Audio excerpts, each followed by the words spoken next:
Olá! Hoje vamos falar quais são os sinais de um relacionamento abusivo e a importância da denúncia nesses casos.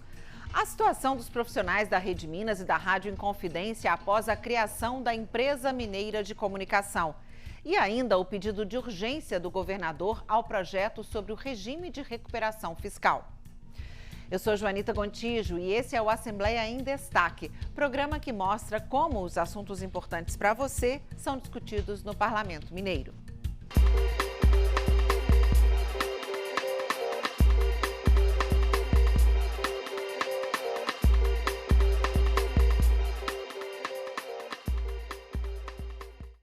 Não dá para ignorar. A violência contra a mulher está todos os dias no noticiário.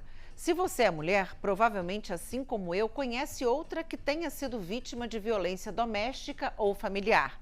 Talvez até já tenha acontecido com você. Uma pesquisa feita no ano passado pelo Instituto Data Senado e o Observatório da Violência contra a Mulher revelou que 68% das brasileiras conhecem uma ou mais mulheres vítimas desse tipo de violência e 27% declaram já terem sido agredidas por um homem. E a violência física não é a única forma de agressão. Mesmo com tantas campanhas preventivas, a cada dia mais nós sofremos abusos de muitas naturezas. Por exemplo, se o seu companheiro controla seu comportamento e suas roupas, te afasta das outras pessoas, faz comentários desagradáveis sobre o seu corpo e as suas opiniões, você pode estar em um relacionamento abusivo. Infelizmente, muitas vezes, esse abuso se transforma em outras formas de violência e pode até virar feminicídio. A Procuradoria da Mulher da Assembleia debateu o namoro abusivo em um encontro nesta terça-feira. Foi o quinto de uma série sobre temas que impactam a vida da mulher. A juíza da Vara Penal de Ibirité, Daniela Pereira, participou do evento e falou como é importante que as mulheres denunciem também esse tipo de violência. Ela contou que as adolescentes são as que menos pedem ajuda e falou do papel dos pais e da escola para identificar os sinais. É muito uma marca da adolescência também guardar para si isso e não dividir eventualmente essas questões com os pais. Então a gente precisa que eles sejam conscientizados entre eles mesmos para, por exemplo, que as amigas sejam a rede de apoio para essa menina e para que isso seja visualizado pela escola, para que outros atores consigam perceber esse fenômeno e interceder a tempo. A gente tem uma visão de relacionamento que é muito marcada pelo machismo. Então, sobretudo, se você não tem uma maturidade emocional muito grande ou não tem um certo conhecimento, você pode confundir esses sinais como um sinal de amor, por exemplo, confundir a posse com uma prova de amor, quando na verdade tem uma manipulação e um abuso psicológico ali por trás. É importante que todos fiquem atentos e denunciem. É só ligar no 180 a qualquer hora do dia. Nesse número, as atendentes são treinadas para receber as denúncias, orientar as mulheres sobre seus direitos e os serviços que elas podem procurar. No encontro, as mulheres também conversaram sobre violência obstétrica, que é quando uma mulher é desrespeitada nas suas decisões, tratada de forma agressiva ou submetida a procedimentos invasivos durante o parto. No Brasil, 1 em cada 4 mulheres conta ter vivido algo assim, segundo a advogada Gabriela Salit, que trabalha com o tema há 10 anos. Ela falou que o país vive uma epidemia de maus-tratos na assistência à gestante. O maior desafio está em se reconhecer a mulher como sujeito de direitos, reconhecer a autonomia da mulher sobre o seu corpo, discutir com ela, reconhecer o seu direito ao consentimento informado. Essa é uma mudança que a gente tem que ter urgentemente na medicina para que a gente consiga assistir melhores, não só as mulheres, mas também os bebês no seu nascimento. O próximo encontro da Procuradoria da Mulher vai ser no dia 17 de maio. Dessa vez, elas vão falar sobre a atuação da Polícia Civil no combate à violência doméstica e o ciclo de violência segundo a Lei Maria da Penha. Você pode assistir pelo canal da Assembleia no YouTube. Violência obstétrica e relacionamento abusivo têm tudo a ver com a saúde mental das mulheres. E na última edição do Assembleia em Destaque, a gente falou sobre a saúde mental dos adolescentes. Tema deste ano do Parlamento Jovem, um projeto daqui da Assembleia que busca incentivar a consciência política nessa parcela da população. Eu falei também sobre uma proposta que já está quase virando lei, que prevê espaços de acolhimento para alunos tanto na rede estadual quanto na privada. Mas o trabalho nessa área ainda é longo, diante dos números assustadores de pessoas que atentam contra a própria vida. A Organização Mundial da Saúde alerta que cerca de 3.000 pessoas cometem suicídio por dia em todo o mundo. Esses casos são uma das 3 principais causas de morte na faixa de 15 a 35 anos. Para cada suicídio cometido, há em média de 10 a 20 tentativas. No Brasil, onde foi observado um aumento de mais de 40% nos suicídios entre 1980 e 2005, ainda há um gargalo para atender quem está em sofrimento. Apenas 1 em cada 3 pessoas chega à emergência e recebe o primeiro atendimento. Além disso, nem sempre o doente é levado para os serviços especializados, o que aumenta a probabilidade dele voltar a atentar contra a própria vida. Várias normas, tanto federais quanto estaduais, tentam fechar o cerco a esse problema social, mas a Comissão de Saúde da Assembleia entendeu que é preciso mais. Por isso, uma proposta busca ampliar a conscientização da sociedade e incentivar ações para que pessoas da comunidade e profissionais de saúde identifiquem quem está sob risco de cometer suicídio e, assim, reduzir o número de casos. O texto final do projeto está repleto de medidas nessa área. Garantir atendimento, monitorar os casos, cursos de reciclagem para os profissionais de saúde são algumas delas. Depois da votação final no plenário, a proposta de lei vai para a análise do governador. Outra medida sobre saúde mental também é analisada pelos parlamentares. A ideia é a veiculação de campanhas de conscientização sobre a violência autoprovocada em eventos esportivos, em salas de cinema e de teatro, com informações sobre os serviços prestados pelos Centros de Valorização da Vida, os CVV. Aliás, se você precisa de ajuda, o telefone do serviço é o 188. Se é importante cuidar da cabeça, o resto do corpo também é fundamental para levar uma vida com equilíbrio. Mas um cenário assusta: cerca de 30% da população adulta do Brasil deve ser obesa em 2030. A estimativa é da Federação Mundial da Obesidade, que publicou esta semana um mapeamento dessa condição em todo o mundo. Entre as mulheres, o percentual deve chegar a quase 33%.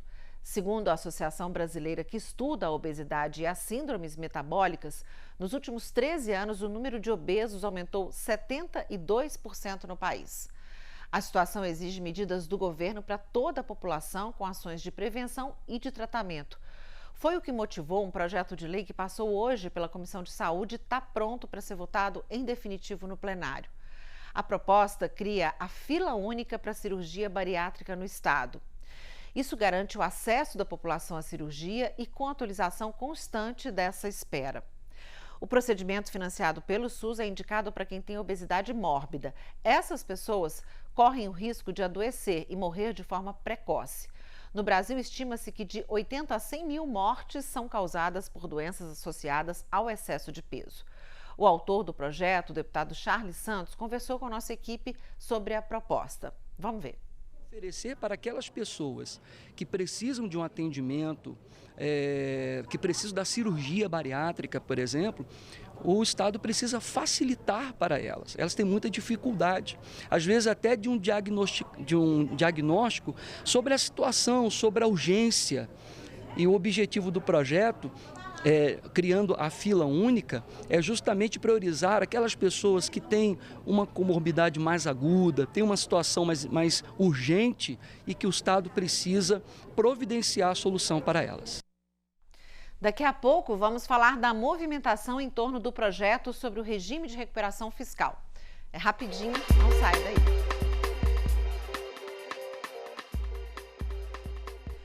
O governo de Minas solicitou regime de urgência na análise do projeto de lei que trata da adesão ao regime de recuperação fiscal da União.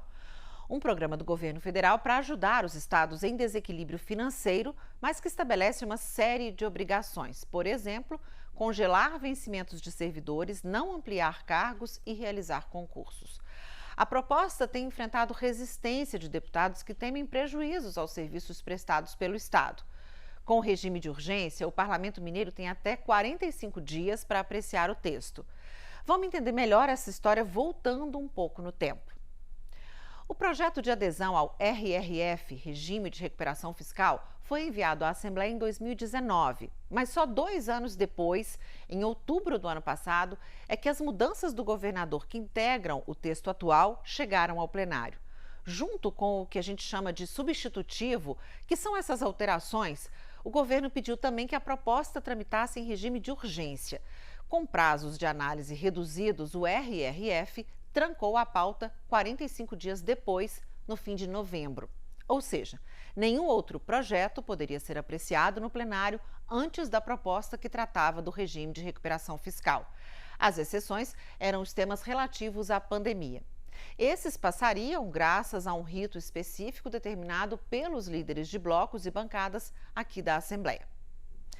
Em março deste ano, o governador encaminhou à casa os projetos de reajustes dos servidores do Executivo, mas como a pauta estava trancada, começou um novo embate. O governador Romeu Zema cobrava a apreciação do RRF para que os reajustes fossem votados. O presidente da Assembleia, deputado Agostinho Patrus, se manifestou publicamente contra a análise apressada da proposta. Uma das críticas é de que o projeto não seria muito claro sobre as medidas e ajustes que seriam feitos e nem sobre prazos. Muitos parlamentares reclamaram que o governo queria um cheque em branco para fazer o que bem entendesse. Em março, a pedido do governador, o projeto foi retirado da urgência. E logo depois das votações dos reajustes, Zema pediu novamente a redução de prazos para o RRF. Com a leitura da mensagem do governador no plenário, começa a contar o prazo de 45 dias para que o texto do regime de recuperação seja apreciado. Mas é bom lembrar que as opiniões por aqui estão longe de um consenso, com ou sem prazo limite. Hoje mesmo, o assunto foi parar na tribuna. O deputado professor Cleiton deu o tom do que será esse debate por aqui. Quero deixar um recado. O regime de recuperação fiscal não vai passar. E, mais uma vez, o governo do Estado vai sofrer, como tem sofrido aqui, derrotas homéricas, derrotas importantes, porque essa casa já entendeu que isso não é o melhor para Minas Gerais. O governo também trava embate com os servidores da Rede Minas, que cobram o cumprimento de um acordo depois de uma greve da categoria. Eles alegam que o novo plano de cargos e salários lançado pelo Executivo não inclui as reivindicações e traz prejuízos para os trabalhadores. Em audiência na Assembleia, representantes do governo disseram que o plano ainda pode ser alterado, mas primeiro seria necessário superar impedimentos da legislação eleitoral e de responsabilidade fiscal. Deputados vão cobrar do governo a reabertura de negociação.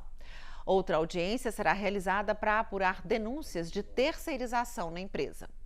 O salário era baixo, a gente viu isso no edital do concurso, vimos, mas a gente tinha esperança de ter correção a cada ano, de ter uma melhor valorização. A gente está, sim, trabalhando, temos uma missão da comunicação pública, temos essa esperança de realizar com valorização, mas tem sido muito difícil.